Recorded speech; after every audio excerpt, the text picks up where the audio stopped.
Sevgiyə qıymısan məndən, bəlkə də doymsan məni, yarım yolda qoymısan sən. Düşünmə həsrət çəkəcəm, bəlkə də əziyyət çəkəcəm, sonda sənə də xət çəkəcəm mən. Daha məni yaxtarma, məni yaxtarma, daha mənə yalvarma, gözəl mənə yalvarma. Daha məni yaxtarma, məni yaxtarma, daha mənə yalvarma, gülüm mənə yalvarma.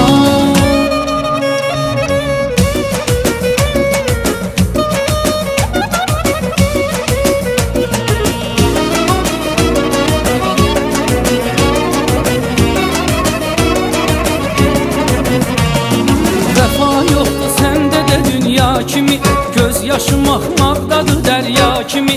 Vəfa yoxdur səndə də dünya kimi, göz yaşım axmaqdadır dərya kimi. Mən nə biləydim ki sənin yanında yox dəyərim dəyərsiz əşya kimi.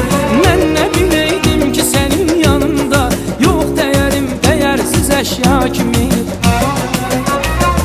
Biz yaşadıq bir gəmələr, yadda qalan xatirələr, ağlayacaqsan gecələr sən.